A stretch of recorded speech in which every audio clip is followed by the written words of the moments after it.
Halo, selamat malam teman-teman businesspreneurs. Balik lagi kita di sesi IG Live di Senin malam bersama Pak Baskoro Hadi, di mana teman-teman semua bisa menanyakan pertanyaan seputar bisnis, seputar topik pada malam hari ini, ataupun seputar pertanyaan bisnis umum lainnya. Oke nih teman-teman, malam hari ini pada dari mana aja nih? Boleh dituliskan di kolom komen ya. Oke, mungkin di sini ada teman-teman yang baru bergabung, baru mengenal apa ini bisnis.id. Nah, bisnis.id ini merupakan sebuah platform belajar bisnis dari para panel expert kita di bidangnya. Teman-teman semua bisa mengikuti e-course kita ataupun mengikuti free event seperti pada malam hari ini, yaitu bisnis Q&A di Senin malam bersama Pak Baskoro, ataupun bisnis Q&A di Rabu malam bersama Pak Budi Isman, dan di hari Sabtu bersama hari Sabtu ada bisnis forum, dan teman-teman bisa mengikutinya secara gratis. Oke nih Pak. Oke, kita cek teman-teman dari mana aja nih. PT Sultan Mendia dari Bogor. Malam Pak. Halo, selamat malam. Apa kabar, Sher? Alhamdulillah baik. Pak Bas, apa kabar Pak? Alhamdulillah, baik juga di sini. Alhamdulillah. Oke nih Pak, kita balik lagi di sesi Q&A di Senin malam, masih membahas topik di awal tahun, yaitu tantangan eksekusi di awal tahun ini apa? Oke, siap belajar, siap bergabung, dan siap pertanyaan. Mungkin sudah bisa kita mulai ya Pak. Silakan, silakan. Oke teman-teman, bertanya seputar topik malam hari ini ataupun pertanyaan bisnis lainnya, boleh tuliskan di kolom chat ataupun di question box di bawah ini.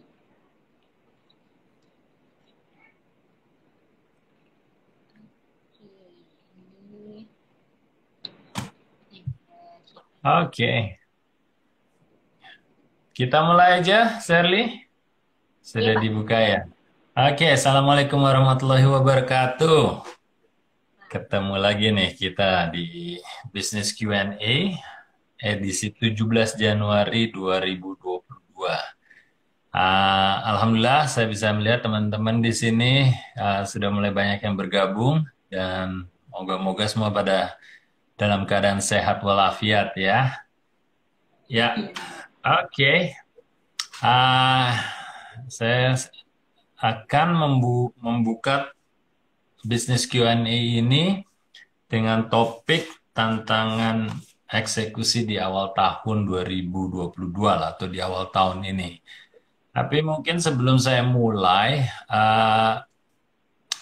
saya ingin tanya dulu nih ke teman-teman justru ya, ini karena kan kita buat informal saja ya sesi ini ya. Ini sekali lagi sebagai topik pembuka, saya ingin teman-teman mungkin sharing sebenarnya tantangan apa sih yang terbesar di awal tahun buat teman-teman. Mungkin bisa apa diketik, di-share di kolom komen ya. Jadi bisa mungkin kita bisa saling berbagi. Dan mungkin kalau nanti teman-teman ada pengalaman apa yang bisa menjadi solusinya juga nggak masalah juga di-share ya. Nanti saya tentunya akan buka dengan apa biasanya apa yang saya alami, dan juga tentunya apa yang saya amati dari teman-teman di startup atau di apa para entrepreneurship pemula lah kalau saya bisa bilang ya. Gitu. Coba boleh dong tolong teman-teman share tantangan apa yang terbesar buat bisnis Anda di awal tahun nih. Anggap aja kita udah memasuki hari ke-17 ya di tahun 2022. Tantangan terbesar apa sih dalam bisnis Anda? Mungkin tolong di-share di komen di bawah sebelum kita mulai ya. Oke, boleh ini Monggo, teman-teman monggo. share tantangan terbaru, tantangan di tahun terbaru ya Pak. Ya, Ini ada ya. Pak Firdaus, memikirkan inovasi baru Pak. Oke, Firdaus. Terima kasih. Inovasi baru yang dipikirkan menjadi tantangan ya. Iya. Lalu apa lagi? Teman-teman yang lain boleh juga nih sharing-sharingnya. Ayo. Ya, teman-teman ini ada Galuh, Chandra Leila, Riksan, Rih, Andrean ya. Halo, halo. Janita Yohana. Selamat bergabung nih. Ini banyak juga yang teman-teman yang nama baru dan muka baru ya. Oh, ada Agus Supriyadi nih. Omset yang dipikiran tantangannya ya. Agus, omset. Oke, tadi ada yang terlewat di atas ya, Sherly. Iya, dari Pak Hamzah menemukan value yang tepat untuk konsumen, Pak, agar tidak masuk produk komoditi. Value yang tepat. Oke, Ada harga bahan baku Eka Susanti. Oke, tantangan terbesar adalah orang yang berhutang, Pak. orang yang apa? Berhutang. Orang yang berhutang. Iya, ada dari Oke, J. Eka Susanti. Tantangannya harga bahan baku yang naik, Pak. Masya Allah. ya, bahan baku naik ya. Ada Chandra Tadi Lele orang yang berhutang dari siapa itu, Sir? dari us_aja, Pak. Duh underscore. Ya. Oke, apalagi coba. Distribusi channel, bagaimana baiknya Pak untuk semua distributor seluruh Indonesia?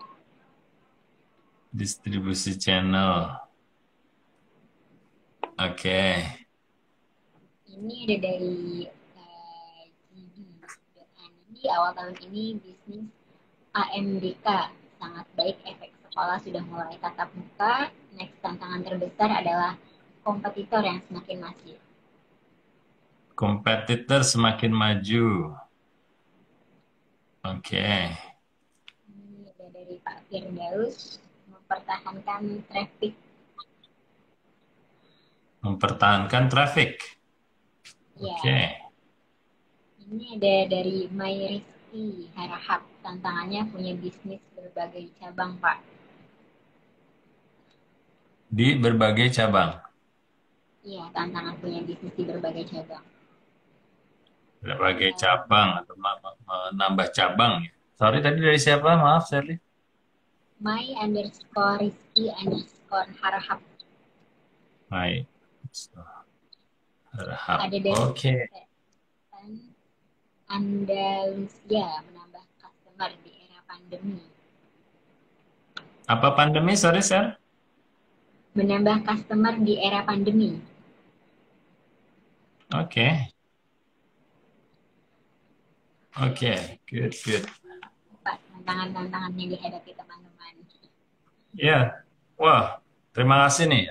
Apa namanya responsing cukup cepat dari teman-teman ya, dari Firdaus, ada Gus tadi ya, Susanti, gak underscore aja, Firdaus, My Harahap, dan seterusnya. Ini ada beberapa ya. Jadi mulai dari yang berbicara soal tantangannya memikirkan inovasi baru, omset tentunya juga ya, value yang tepat. Wah, saya cukup terkesima nih dengan yang satu ini nih. Kalau udah mulai berpikir value, jadi paling tidak, alhamdulillah lah, dari apa yang saya gaung-gaungkan 2 tahun terakhir sudah ada yang nancep paling tidak ya. Oke, value yang tepat, keren banget tuh. Terus juga ada bahan baku, yes, bahan baku. Terus ada orang berhutang, ya, distribusi channel, ada kompetitor semakin maju, mempertahankan traffic, membuka cabang, dan meningkatkan customer atau traffic customer saat pandemi. Well, terima kasih banyak nih buat masukannya teman-teman. Oke, baik. Jadi kenapa saya angkat topik pembuka ini adalah tantangan di awal tahun?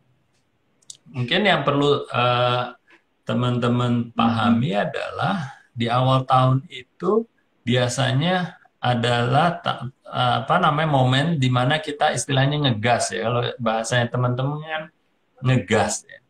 mulai ngegas di awal tahun ya. Nah, tapi sayangnya, dan ini kejadian bukan hanya yang saya alami sendiri ya, sewaktu saya di multinasional, di perusahaan-perusahaan sebelumnya, tapi juga dialami oleh teman-teman startup. Oke, jadi saya mulai dulu dari apa yang saya alami.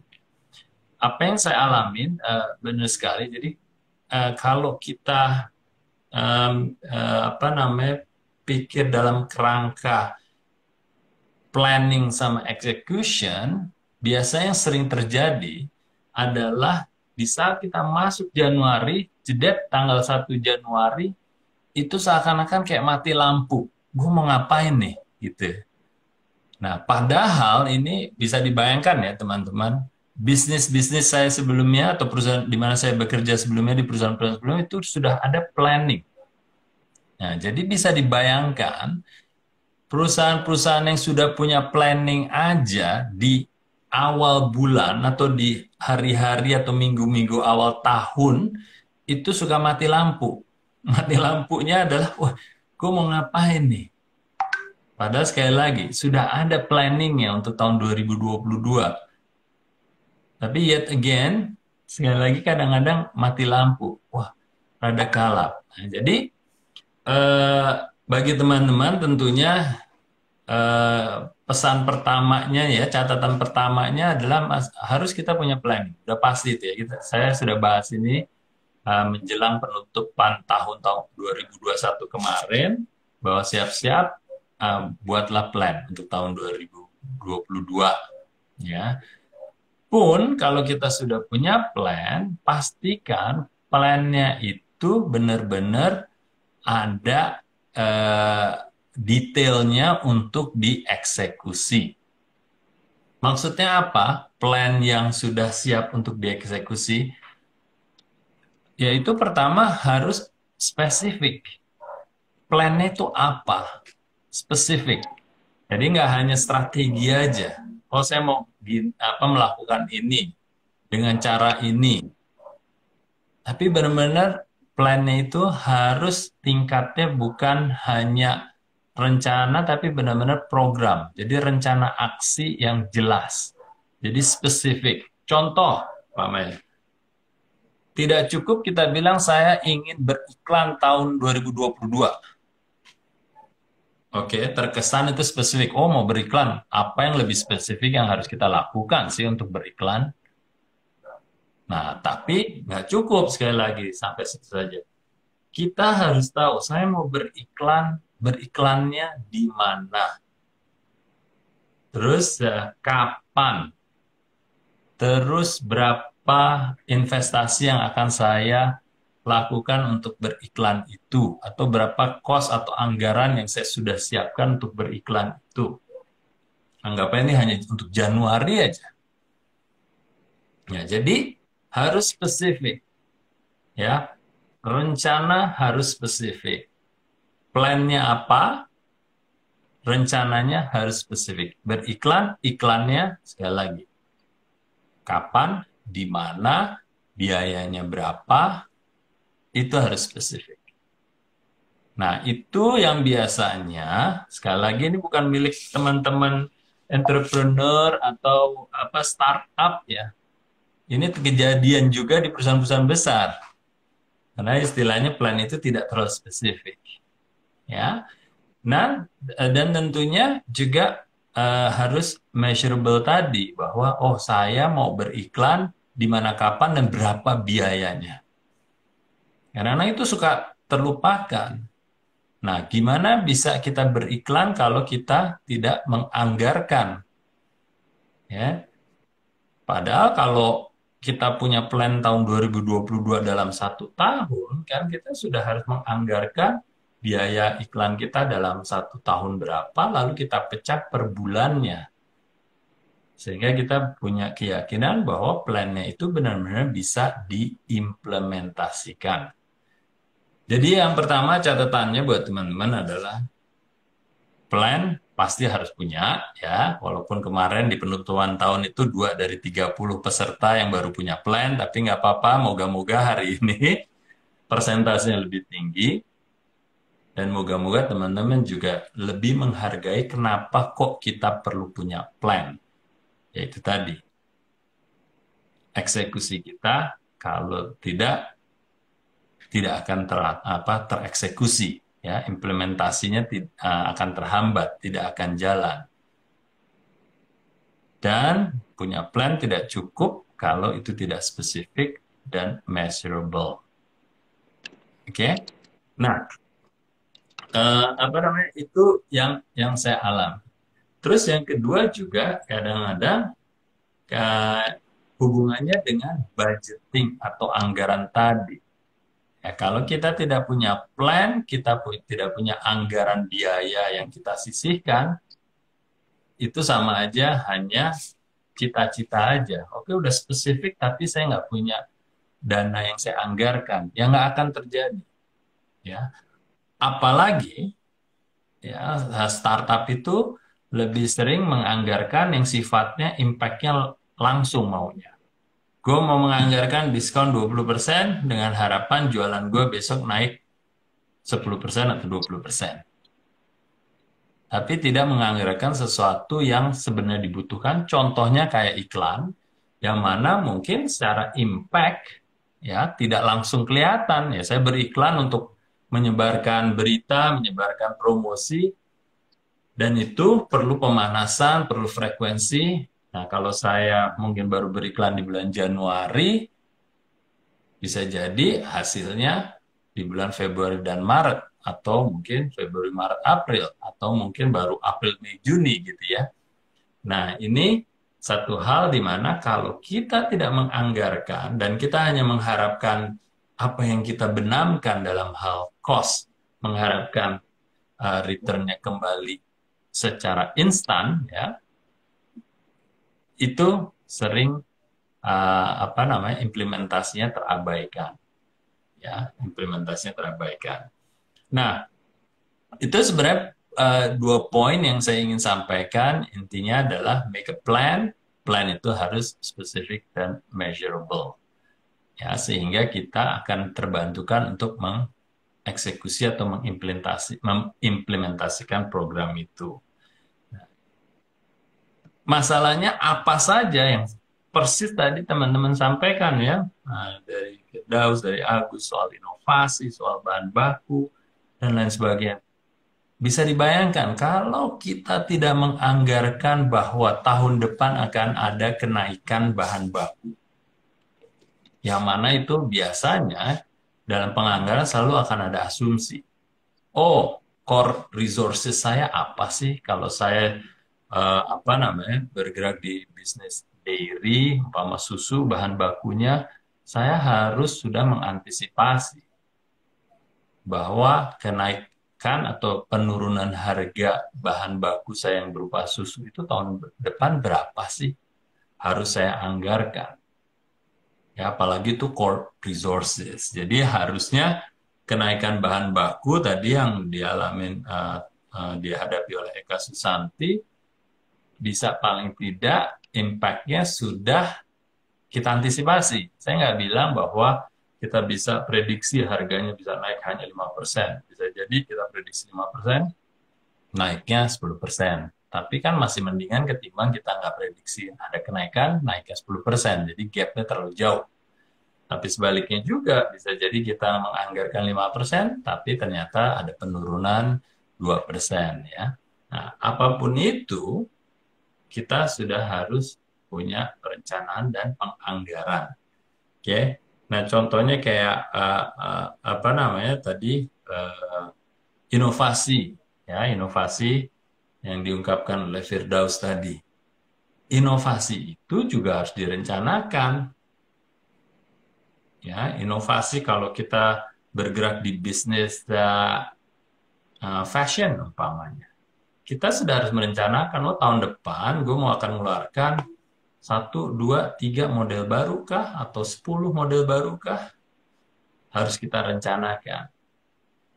Ya, dan biasanya kalau sudah ada disiplin yang kuat mengenai inovasi, itu setiap tahun pun akan ada sesi untuk untuk organisasi itu untuk memikirkan inovasi tahun depan, 2 tahun ke depan, ataupun sampai 3 tahun ke depan. Itu yang saya alamin sewaktu, sebut saja waktu saya di Unlim, itu innovation funnel-nya, ya, corong inovasinya itu udah dipikirkan sampai 5 tahun ke depan, gitu. Yang mana yang akan apa namanya, diluncurkan tahun depan, 2 tahun ke depan, 3 tahun ke depan, dan seterusnya.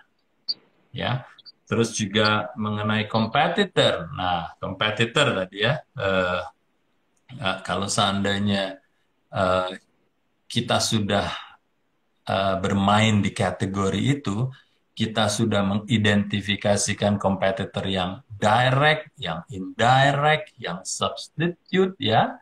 Itu salah satu klasifikasi kompetitor yang bisa kita lakukan. Biasanya kita akan tahu tabiatnya mereka apa sih.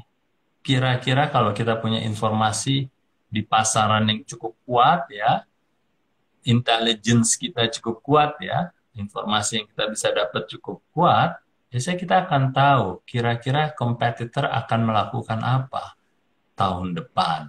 Nah, itu bisa kita counter, ya, bisa kita juga menyeimbangi kegiatan kompetitor yang dilakukan adalah sesuatu yang lebih baik dari pasar, kita juga sudah bisa memikirkan counternya. Kita juga harus membuat sesuatu program yang mengimbangi. Paling tidak, pangsa pasar kita jangan sampai tergerus, ya, sehingga kita bisa mengantisipasi. Terus juga tadi mempertahankan traffic. Nah, mempertahankan traffic itu kan alias mempertahankan jumlah customer kita, retention program kita. Nah, ini juga masuk dalam planning kita. Tahun depan kita akan melakukan kampanye apa yang tujuannya untuk customer retention, atau ada customer acquisition, mendapatkan customer yang baru, ya. Horizontal sales kah, vertical sales kah, yang akan kita targetkan untuk revenue stream kita, ya. Itu kembali lagi harus direncanakan. Jadi kita nggak terkaget-kaget memasuki periode tahun baru atau fiskal baru, karena semua sudah direncanakan. Nah, tapi sekali lagi, kalau sudah direncanakan, tidak cukup hanya punya perencanaan atau plan kalau kita tidak punya plan itu yang measurable dan spesifik. Ya, kalau kita punya plan yang measurable dan spesifik, program-programnya akan lebih mudah untuk tim kita untuk mengeksekusinya. Itu sih. Ya, jadi terima kasih nih feedbacknya buat teman-teman, dan semoga ini yang bisa apa namanya membantu teman-teman sehingga tantangan eksekusi itu bisa kita apa namanya kita jalanin, gitu ya, bisa kita jalanin. Dan seperti saya bilang, itu kalau yang saya apa namanya alami dan yang saya amati, karena dalam 2-3 tahun terakhir ini saya banyak mendampingi teman-teman, ya, pendampingan bisnis pun itu juga sering seperti ini adanya. Tapi yang lebih sering adalah punya plan aja enggak, gitu ya. Itu yang paling parah kalau saya bilang, ya. Jadi moga-moga nih paling tidak yang bergabung malam ini, kalau sekarang belum punya plan, harus punya plan.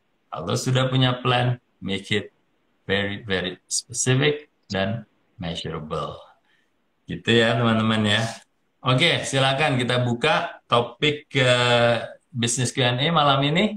Pertanyaannya bisa seputar topik pembuka atau tentunya juga bisnis secara umum. Jadi Silakan, Sherly. harus punya minimal 1 tahun dulu ya, Pak? Iyalah, nggak usah muluk-muluk ya, Sher, ya. 1 tahun aja dulu.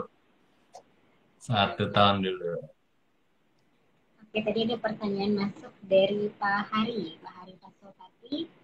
Izin bertanya, apa apabila produk kategorinya sama, menyelesaikan masalah yang sama, apa bisa menciptakan keunikan sebagai solusinya, Pak? Apabila apanya sama, maaf?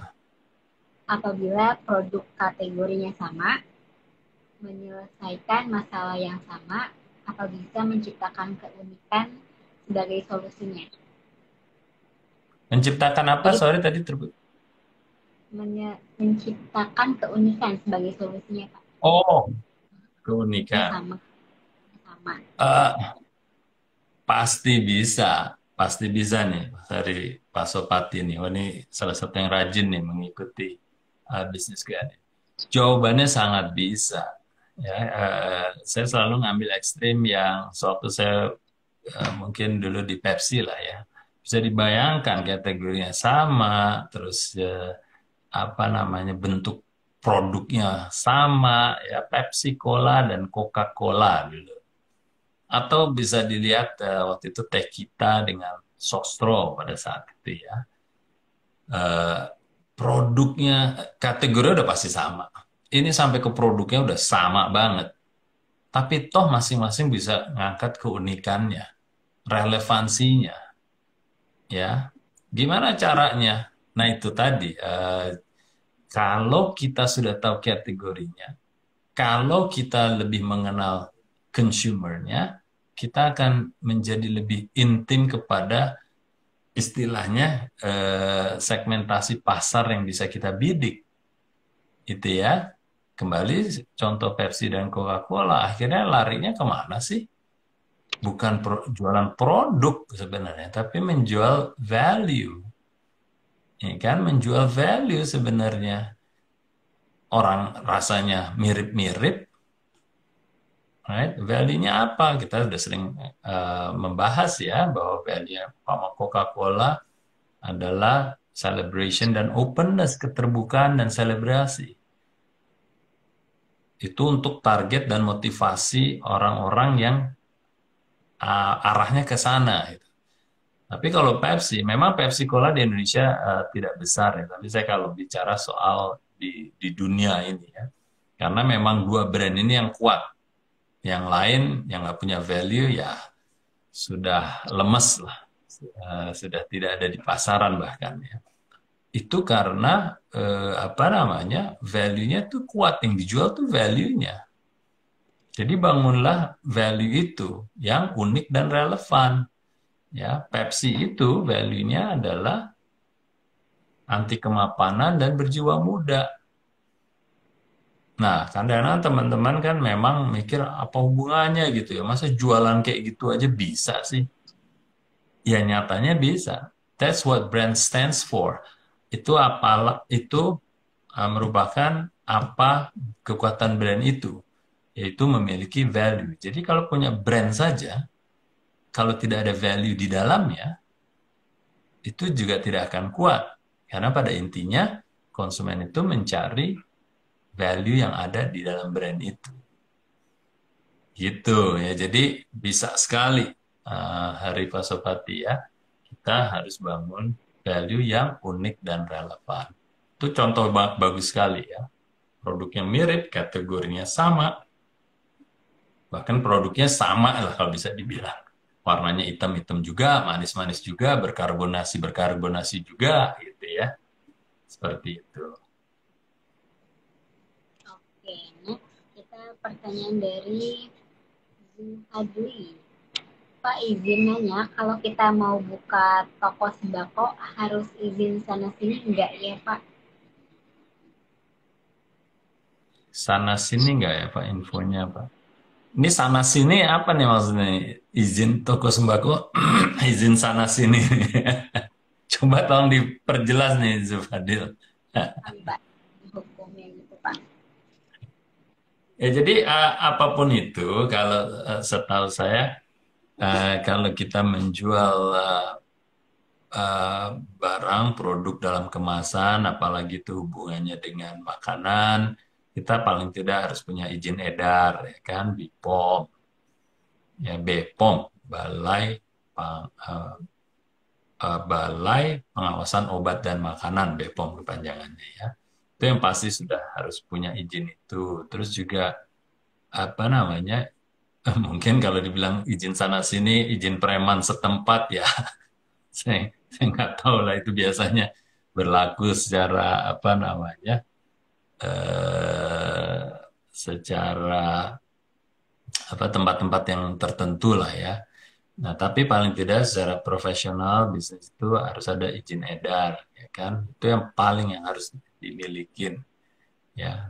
Nah, jadi izin BPOM. Nah, biasanya ada PIRT umpamanya ya. Setahu saya PIRT itu kalau seandainya itu produk rumahan dan dikemas dan disajikannya langsung di tempat itu. Jadi tidak melalui cara edarnya atau memerlukan peredaran barang itu. Itu biasanya setahu saya masih cukup punya PIRT. Itu setahu saya. Tapi ya Zufadil ya cari tahu aja peraturan terakhir itu seperti apa, gitu ya, izin-izin apa yang diperlukan gitu. Oke? Oke, next kita ke pertanyaan dari Rizky Harahap. Di dunia bisnis, segala cara dilakukan untuk mendapatkan keuntungan Pak, pribadi ataupun perusahaannya, sampai-sampai memasukkan intel untuk sabotase data dari pihak lawan. Agak berat nih Pak. Oke. Intel. Oke, jadi Maya Rizky Harahap. Terima kasih pertanyaannya bagus nih.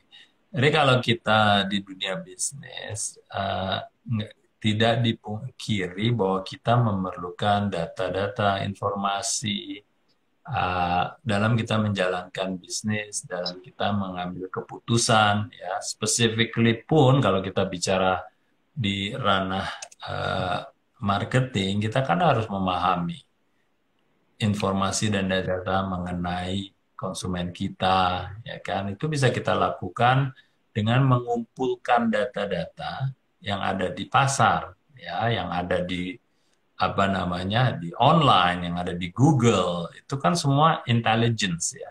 Jadi konteks intelligence itu adalah seberapa kuat, seberapa mampu kita mengumpuli data-data dan informasi yang berguna dalam pengambilan keputusan bisnis kan gitu ya. Dan biasanya itu juga kadang-kadang ada penambahan kita harus melakukan survei atau riset ya. Dan itu menjadi disiplin yang umum melakukan itu. Tapi ujung-ujungnya juga niatnya apa sih? Kan gitu ya. Kalau niatnya sabotase, apa namanya pihak lawan atau sebaliknya disabotase itu sudah merupakan bisnis conduct yang tidak etis ya. Eh, kita kan juga punya charter apa namanya perjanjian dalam berbisnis ya harus melakukan bisnis dengan cara yang baik ya, yang halal lah istilahnya gitu. Jadi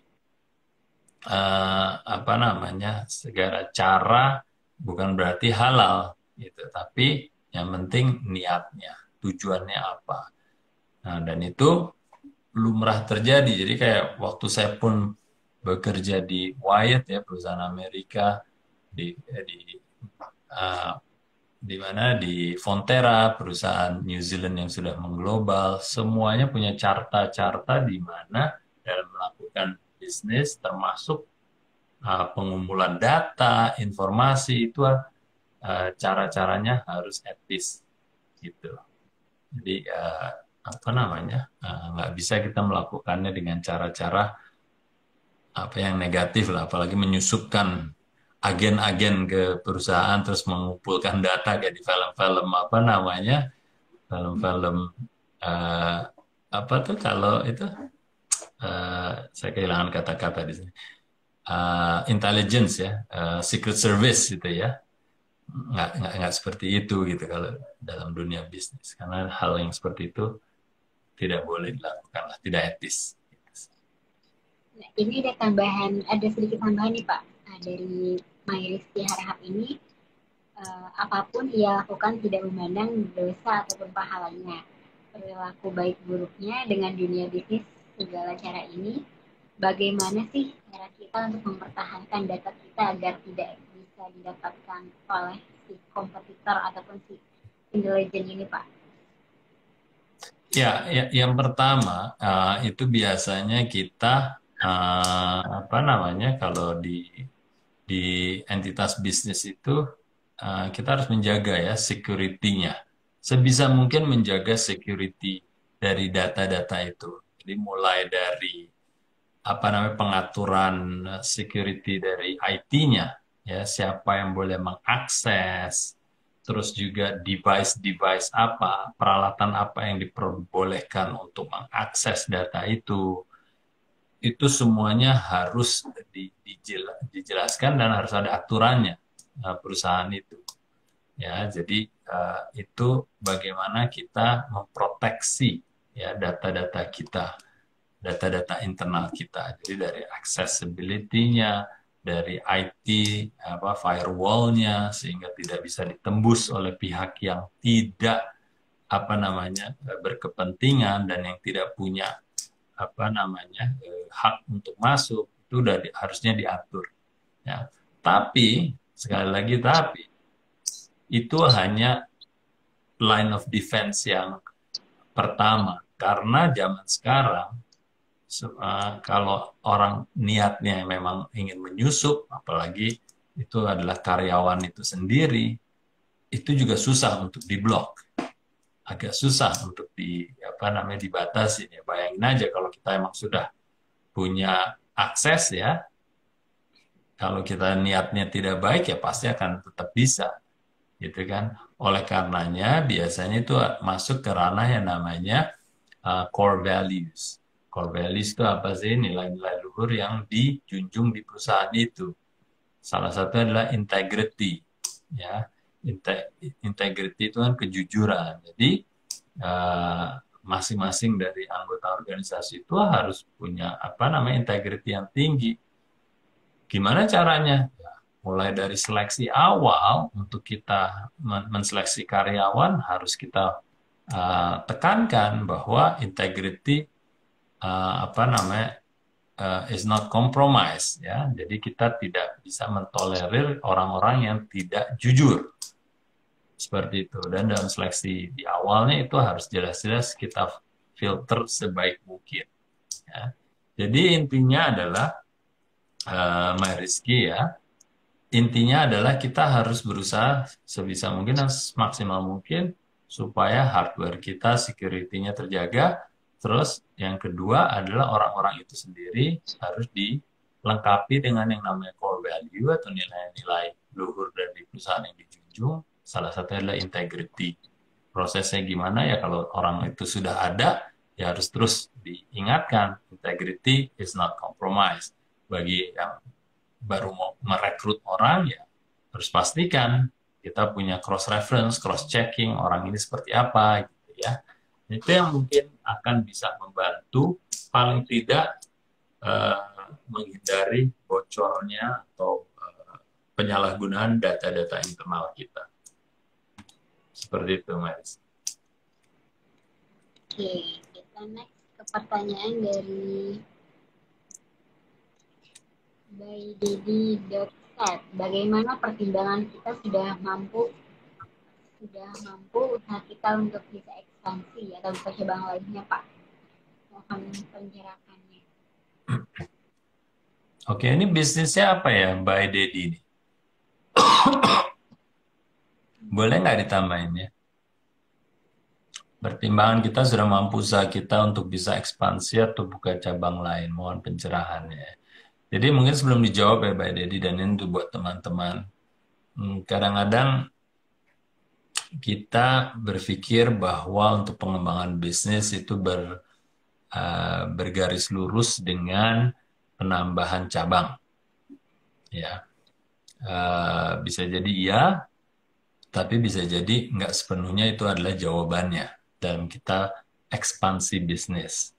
Ya, jadi kita harus pahami kembali lagi, sebenarnya tujuan kita untuk menghadirkan produk-produk kita di hadapan konsumen itu seperti apa tujuannya? Ya, apakah itu tetap bisa melalui online kasarnya? Kalau memang konsumen kita sudah fasih, paham, dan customer experience yang bisa kita lakukan dengan online. Berarti kita nggak perlu buka cabang kan kalau kita jualannya seperti itu. Ya, ini hanya contoh salah satu contoh ekstrim aja. Dikala kita sudah bisa menghadirkan customer experience yang hampir penuh event di online, bisa jadi kita tidak perlu apa namanya outlet yang secara fisik ada, alias kayak cabang ini, gitu ya. Jadi kembalinya apa sih? Jadi hubungannya apa kan? Ekspansi dengan buka cabang. Justru itu, dalam kita membangun atau membesarkan bisnis kita, kita harus tahu aspirasi kita secara bisnis itu seberapa besar sih. Contohnya umpama kita tahun ini juarannya eh, anggap aja 10 miliar, tahun depan kita mau 20 miliar umpamanya.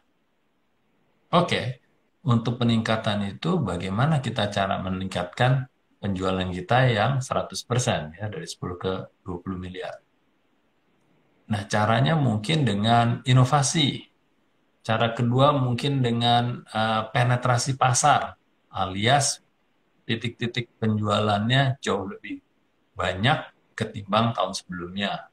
Kalau itu dianggap penetrasi pasar adalah salah satu strategi untuk revenue streamnya, untuk mendukung kenaikan 100% itu, ya oke. Berarti itu adalah salah satu caranya untuk menambah titik-titik penjualannya. Tapi kan titik-titik penjualan bukan berarti yang dimaksud secara fisik ada titik-titik penjualannya kan, alias bukan berarti sepenuhnya adalah toko gitu ya. Nah, itu pendekatannya nih ya, Mbak Dedi ya, pendekatannya. Jadi penetrasinya ini mau bentuknya kayak apa? Apakah itu online, apakah itu offline, apakah itu apa namanya? Offline pun punya cabang sendiri, apakah itu mitra yang kita gandeng, ataukah itu distributor, ataukah itu reseller, dan seterusnya, dan seterusnya. Ya, jadi pertimbangannya lebih ke arah kita mundur selangkah, melihat bisnis aspirasinya, strategi untuk pencapaian seperti apa, pun kalau itu berhubungan dengan penetrasi, penetrasi pasarnya masih banyak pilihannya, selain hanya buka cabang secara fisik, seperti itu. Terus juga yang sering saya sampaikan ya, Mbak Dedi ya, adalah kita mau buka cabang itu tujuannya apa? Apakah itu channel of distribution? Apakah itu channel of promotion? Apakah itu channel of selling? Ya, sekali lagi, apa sih pertimbangannya? Cabang itu bisa aja dia hanya channel of promotion, alias kita buka cabang tapi ternyata fungsinya untuk promosi, hanya untuk naruh billboard sebenarnya.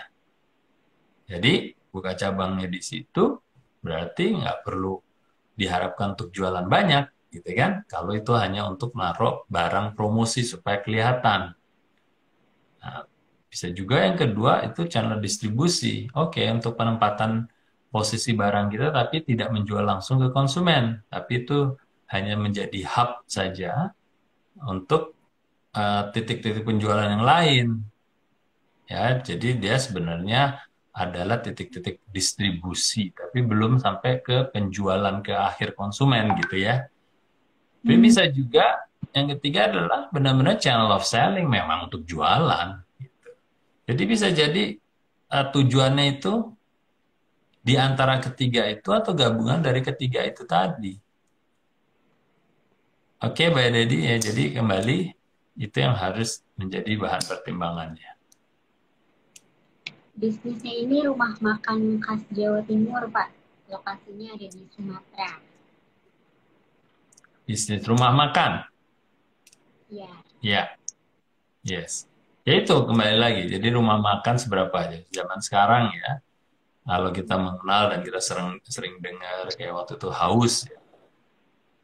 Haus itu pun dalam mengekspansi jumlah outletnya pun di awal-awal juga apa namanya nggak langsung apa namanya secepat itu gitu ya, karena pada saat itu mereka masih memikirkan bisnis model yang tepat seperti apa, dan juga pada saat pandemi ternyata keberuntungannya Haus pada saat itu infrastruktur di online-nya itu sudah terbangun sehingga penurunan penjualannya tidak sedrastis dengan bisnis-bisnis lainnya yang tidak punya infrastruktur online terselamatkan. Jadi penurunan yang drastis terselamatkan dengan adanya bisnis di online. Nah, pembelajarannya apa dari situ? Ya ternyata kita tahu paling tidak untuk kategori minuman kekinian itu channel online-nya kuat dan pembeliannya juga orang masih banyak yang order melalui online. Gitu. Nah, saya nggak tahu kalau di rumah makan, apalagi di Sumatera, eh, apa namanya kontribusi penjualannya antara offline dan online dan orang yang datang makan di situ itu seberapa besar ya kalau emang itu penting bahwa memang andalannya adalah orang datang dan menikmati suasana di tempat itu untuk makan di situ ya berarti bisa jadi cabang itu tidak bisa ditawar-tawar lagi jadi harus memang buka cabang gitu kan seperti itu. Oke, next kita ke pertanyaan dari Chandra Lela ya. Izin tanya Pak, ketika kita akan melakukan pelebaran distribusi seperti ke distributor daerah lain, selain company, profile, dan price list serta segala sesuatu tentang produk, apalagi yang mesti disiapkan? Oke, makasih Chandra Lela pertanyaannya. Pelebaran distribusi ke distributor daerah lain. Oke, jadi biasanya ya pengalaman saya kalau kita menunjuk distributor itu kita harus pastikan apa namanya mereka akan kita apa namanya kita tunjuk berdasarkan apa sih wilayah demarkasi kah ya ataukah berdasarkan channel dalam demarkasi yang sama contohnya maksud saya adalah kayak waktu itu saya jualannya S26 ya susu bayi saya bisa punya dua distributor di area yang sama yang membedakan adalah yang satu melayani modern trade yang satu general trade tapi di demarkasi area yang sama. Oke. Nah, pastikan itu wilayah demarkasinya jelas. Oke, wilayah demarkasinya jelas. Di luar yang Chandra bilang company profile, price list, yang terpenting area coverage-nya dulu nih ya yang harus disiapkan sehingga nanti kalau sudah besar tidak tumpang tindih. Jadi jelas masing-masing mendistribusikannya kemana gitu. Karena hubungannya kalau sudah kita punya beberapa distributor itu nanti akan terjadi konflik kalau terjadi tumpang tindih dan aturan yang tidak jelas. Oke? Nah, jadi company profile, price list, area demarkasi yang diperlukan. Dan yang mungkin yang bisa saya tambahkan adalah kita harus meyakinkan ke distributor kita bahwa yang namanya urusan promosi ke konsumen akhir itu adalah urusannya prinsipal alias urusannya Chandra Lela. Ya, jadi Chandra Lela harus memberikan ke mereka bahwa oke, kamu ambil produk yang sesuai dengan permintaan di daerah itu dan saya yakinkan yang urusan menciptakan demand ya alias saya ingin mempromosikan sehingga terjadi permintaan itu urusan saya. Mereka yang apa namanya mereka perlu tahu, tapi jangan biarkan yang melakukan itu distributor. Karena seringkali saya mendapati teman-teman itu menganggap bahwa kalau promosi ya urusan distributor. Ya, jangan seperti itu. Jadi promosi itu masih urusannya prinsipal dan pastikan seberapa banyak distributornya pun urusan promosi itu jangan pernah dilepaskan ke distributor. Karena bisa acak-acakan karena mereka kan yang tidak mereka tidak memahami kan produk Chandra Lela ini apa, terus bagaimana mengkomunikasinya ke siapa, jenis iklannya harus kayak apa, kualitas cetakan dari leafletnya harus kayak apa, dan seterusnya, dan seterusnya. Ya, jadi itu mungkin yang bisa saya tambahkan, company profile, price list, area demarkasi, program promosinya, seperti itu. Ya, karena ujung-ujungnya kalau kita berhasil menarik konsumen, Yang sukses bukan hanya Chandra tapi yang sukses juga distributornya. Nanti akan semakin banyak distributor-distributor yang menawarkan diri untuk mendistribusikan produknya Chandra. Oke? Oke, kita next ke pertanyaan dari Lisa. Yang prioritas itu kita perkuat branding kita dengan value yang kuat atau memonitor kinerja kompetitor, Pak. Kemudian kita strategi bisnis kita. Atau dua-duanya kita lakukan secara bersamaan. Oke, jadi gini ya, biasanya pengalaman saya tuh kami selalu fokus pada value. Kami fokus pada penawaran yang lebih baik yang apa yang kita bisa berikan ke konsumen kita. Jadi fokus kita harusnya seperti itu. Ya, jadi fokuslah dengan berinovasi, fokuslah dengan memberi value yang lebih baik, fokuslah memberi fitur benefit yang lebih baik dari waktu ke waktu, dari tahun ke tahun. Itu yang sebenarnya akan membuat brand Anda dan bisnis Anda menjadi lebih kuat dari tahun ke tahunnya. Oke. Pertanyaannya adalah, oke, kompetitor kayak apa? Justru saya akan mengkontekskan kompetitor itu mereka akan saya undang untuk bermain di kategori yang sama, apalagi kalau kita kategori leader. Ya, kayak contoh waktu saya di Anlin itu kategori leader. Saya sangat senang dengan adanya kompetitor. Ikut meramaikan dan mempromosikan kategori itu. Ya, itu yang pertama. Yang kedua yang saya senangi dengan adanya kompetitor, kompetitor itu akan justru memecut kita untuk memberikan yang lebih baik lagi. Gitu. Ya, jadi fokus tetap harus kepada konsumen kita yang kita bidik. Kompetitor justru saya gunakan untuk membuat kita atau memacu kita untuk memberikan value yang lebih tinggi. Ya, jadi saya selalu meyakinkan diri sendiri dan teman-teman ya di manajemennya, tim manajemen untuk selalu seperti itu. Kompetitor bukan yang harus diabaikan, apalagi dilecehkan, tidak. Tapi justru kita melihat atau menggunakan mereka supaya memacu kita untuk memberikan value yang lebih baik setiap kalinya. Oke? Makasih Lihat, pertanyaannya bagus sekali. Next, kita ke pertanyaan dari Dini Ceria nih, Pak. Bagaimana cara menemukan value yang unik? Dini ceria, wah ceria banget malam ini Dini. Cara menemukan value yang unik. Nah, ini harus belajar value creation nih. Ceritanya bisa panjang lebar nih Dini. Jadi sekalian ini apa ngabarin buat teman-teman ya, bagi yang tertarik untuk value creation bisa ambil e-course-nya di business.id. Dan kebenaran tanggal 24-25 Januari ini kita akan ada workshop offline ya di Hotel Shangri-La. Nanti bisa lihat di IG saya dan juga di Business ID juga sempat sudah diinfokan ya mengenai workshop ini sendiri. Jadi ini membuat value yang unik itu prosesnya ada ya. Tapi saya ingin sampaikan intinya adalah bagaimana membuat value yang unik dan relevan, itu kita harus melalui proses di mana kita memahami kategorinya, kita memahami konsumennya, kita memahami kompetisi kita memahami path to purchase-nya, bagaimana proses pembelian dari target market kita harus memikirkan juga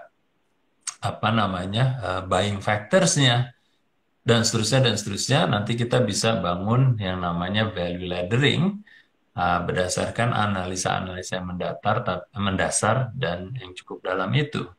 Akhirnya kita bisa tidak hanya seakan-akan menjual produk atau jasa, saya nggak tahu penawaran bisnis ini atau produk atau jasa ya, tapi intinya mau itu produk atau jasa atau produk dan jasa, itu kita bisa bangun tidak hanya fitur dan benefit, tapi motivasinya.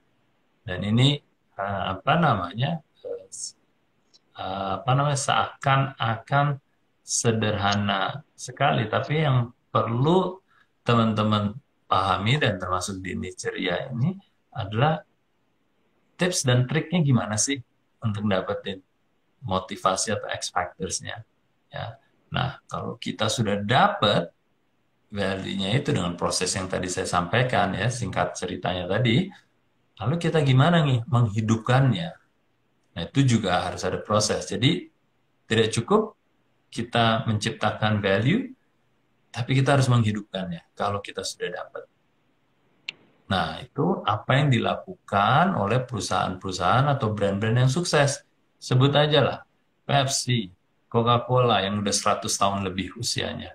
Apple yang sekarang menjadi brand atau apa namanya dengan valuasi perusahaan yang tertinggi di dunia ya. Terus ada apa namanya Amazon ya, Tesla yang terakhir. Itu kalau kita melihat brand-brand yang sukses di tingkat global. Di tingkat lokal juga banyak ya teman-teman yang sudah mulai memahami betapa pentingnya penciptaan value juga sudah melakukan. Dan tadi ada Mas Agus ya kalau nggak salah yang bilang mencari tantangannya adalah mencari value yang tepat. Itu tepat sekali. Ya, jadi ini itu tadi moga-moga singkat ceritanya seperti itu, tapi memerlukan paling tidak kalau workshop aja 2 hari gitu ya. Jadi kalau mulai mau belajar di course-nya silahkan juga ada di bisnis.id. Oke, makasih Dini Ceria. Oke, next kita ke pertanyaan dari Pak Adi Faras. Ini menanyakan mengenai promotion tren di tahun 2022 itu apa aja ya Pak? Karena jika dilihat dari tahun ke tahun, trennya berbeda. Mohon pencerahannya.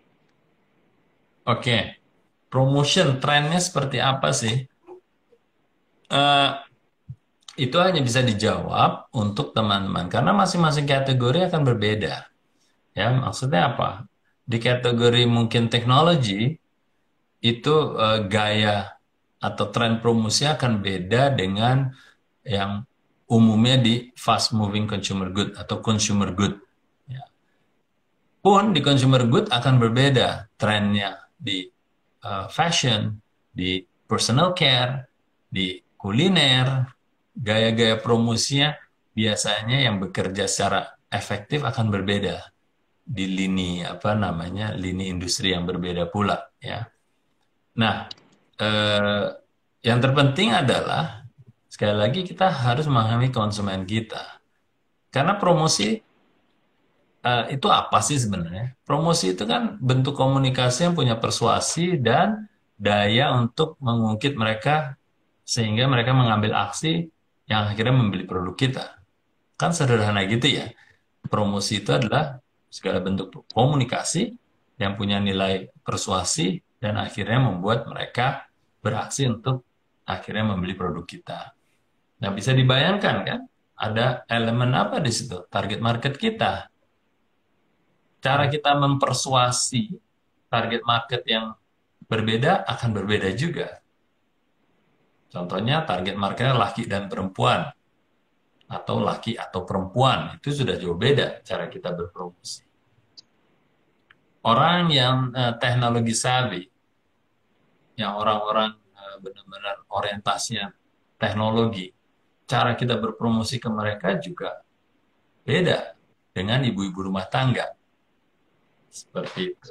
Nah, jadi itu hanya sebagian kecil contoh di mana tren promosi itu dan apa yang akan sangat mengena kepada mereka itu akan berbeda-beda tergantung industrinya, tergantung target marketnya, dan komponen-komponen lain. Nah, pesan saya buat teman-teman adalah itu betapa pentingnya kita memahami kategori dan target market itu sendiri. Sehingga kita bisa memformulasikan promosi yang benar-benar efektif. Ya, benar-benar efektif. Jadi, ini pertanyaannya benar-benar bagus sekali karena kebanyakan dari kita yang sempat saya singgung di sesi-sesi sebelumnya, kadang-kadang kita target market aja kagak jelas. Buru-buru tajam. Ya kan, Shirley ya? Boro-boro Ya, tajam dan efektif. Gimana? Jelas aja kagak gitu kan. Nah, itu bermula dari situ. Seperti itu sih. oke, next nih Pak. Oh, berhubung waktunya udah lewat. Mungkin ke pertanyaan terakhir nih Pak. Dari Yang terakhir, bonus, bonus. oke, Cairul Anissa. Malam Pak Bas, izinnya Pak. Sebaiknya saving untuk operasional dari penghasilan berapa persen ya Pak? Ini maksudnya saving dari operasional apa ya? Dari penghasilan berapa persen? Savingnya, Khairuan Nisa. Selamat malam. Izin nanya, sebaiknya saving untuk operasional dari penghasilan berapa persen? Saya maaf nih, saya nggak terlalu paham pertanyaannya. Saving. Kalau yang dimaksud OPEX itu ada berapa persen dari apa namanya dari omset, itu saya bisa mungkin jawab ya. Tapi kalau ini sebaiknya saving untuk operasi dari penghasilan, saya nggak terlalu yakin nih. Mungkin bisa diperjelas ya, Khairu Anissa 95. Ya. Jadi mungkin saya anggap pertanyaannya adalah OPEX itu berapa persen dari sales revenue atau omset, bahasa kerennya teman-teman di startup ya. Itu bervariasi ya. Tapi yang terpenting adalah komponen OPEX itu apa saja sih, operational expense ya. Jadi kalau kita belajar financial, kita tahu kan di atas ada gross revenue dikurangin apa biaya penjualan menjadi uh, net sales revenue atau omset yang net, terus net sales revenue dikurangi COGS atau COGS atau HPP namanya, itu dapat kita margin ya, gross margin atau gross profit, lalu di bawahnya ada yang namanya operational expense atau alias OPEX. Nah, OPEX itu banyak sekali postingnya, mulai dari biaya penjualan di luar yang langsung di atas tadi, ya contohnya kayak gaji karyawan itu masuk OPEX. Penyewaan apa namanya, penyewaan ruangan kerja itu OPEX, penyewaan gudang itu OPEX. Terus juga biaya iklan atau yang sering kita nyebutnya A&P ya, Advertising and Promotion, itu ada di OPEX. Biaya organisasi menyeluruh ada di OPEX. Nah, ini eh, sekali lagi biasanya persentasenya terhadap omset itu juga bervariasi dan tergantung dari industri masing-masing. Ya, contoh kalau kita bergerak di bidang jasa, biasanya OPEX-nya kecil kalau jasa. Tapi kalau kita bergerak di bidang yang infrastrukturnya cukup banyak, otomatis akan lebih tinggi dari kalau kita bergerak di bidang jasa. Ya, kalau kita memerlukan warehouse, kita memerlukan armada, apa namanya, yang banyak, perlu parkiran dan lain sebagainya, kan expense-nya banyak sekali.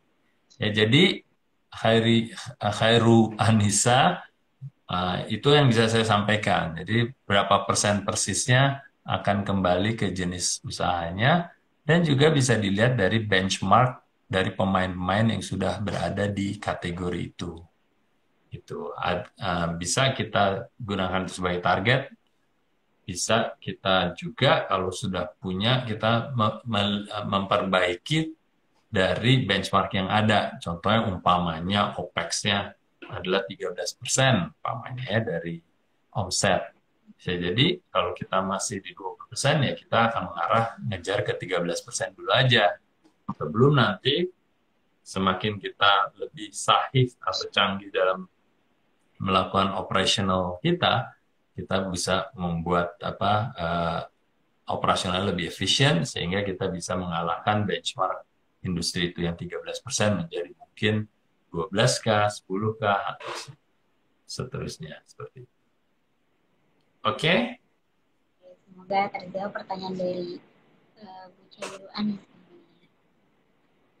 Oke, Pak Bas, berhubung waktu kita juga terbatas, ini ada beberapa pertanyaan teman-teman, mungkin bisa kita keep dulu ya Pak, untuk kita Ya, di Senin selanjutnya. Oke, thank you insya Pak Bas Allah. berbagi insight nih pada malam hari ini. Juga thank you untuk teman-teman yang sudah bergabung pada sesi Q&A Senin malam ini. Nah, untuk pertanyaan yang belum terjawab nanti akan kita bahas di Senin depan ya Pak. Yes, terima kasih loh Shirley sudah menemani lagi malam ini. Dan terima kasih teman-teman yang sudah bergabung. Insya Allah kita ketemu lagi minggu depan hari Senin jam 7.45. Oke, sampai ketemu. Selamat malam Pak, selamat malam teman-teman juga.